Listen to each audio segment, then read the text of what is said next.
আচ্ছা আসিয়া কি ও ছোট না বড়? এইমাত্র না ফেরার দেশে পাড়ি জমিয়েছেন মাগুরার আসিয়া।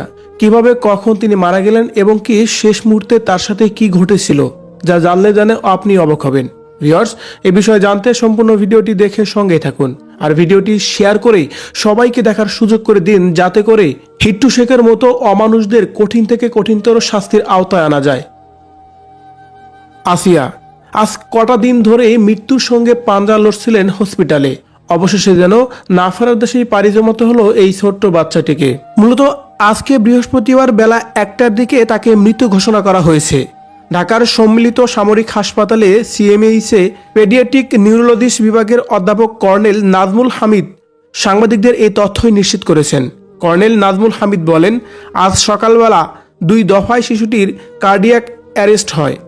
সিপিআর দেওয়ার পরও তার হৃৎপিণ্ড ফিরে আসে একবার, কিন্তু বেলা 12টায় তার আবার কার্ডিয়াক অ্যারেস্ট হয়। এই দফায় সিপিআর দেওয়ার পরও তার হৃৎপিণ্ড আর ফিরে আসেনি। বেলা 1টার দিকে তাকে মৃত ঘোষণা করা হয়েছে। তবে এ বিষয়ে বিস্তারিত না জানা গেলেও তিনি যে মারা গেছেন এটা নিশ্চিত করেছেন কর্নেল নাজমুল হামিদ। এদিকে তার মৃত্যুতে যেন তার পরিবারের মধ্যে গভীর শোকের মাতব তৈরি হয়েছে। কান্নায় ভেঙে পড়ছে পুরো গ্রামবাসী।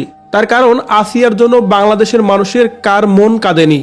ছোট্ট একটি বাচ্চা দুনিয়ার কিছু বুঝে ওঠার আগেই তাকে না ফেরার দেশে পাড়ি জমাতে হলো, তাও আবার অমানুষের হাতে নির্যাতিত হয়ে। আসিয়ার মৃত্যুতে গভীর শোকের মাতব তৈরি হয়েছে তাদের পুরো পরিবারের মধ্যে। ঠিক তেমনই পুরো বাংলাদেশের মানুষের যেন স্তব্ধ হয়ে গেছে। কোনোভাবেই মেনে নিতে পারছে না আসিয়ার মৃত্যু। ভিউয়ার্স, আসিয়ার সাথে যারা এই অমানবিক কর্মকাণ্ড করেছে তাদেরকে কি এমন শাস্তি এখনই দেওয়া উচিত বলে আপনি মনে করেন? অবশ্যই কমেন্ট করে জানাবেন কমেন্ট বক্সে। এটা আমরা জনগণ যদি জানতে পারতাম প্রথমে এলাকার মধ্যেই খাই নিতাম, আমরা তাকে জায়গায় মেরে ফেলতাম। কোনো আইন আমাদের দেখার কাজ ছিল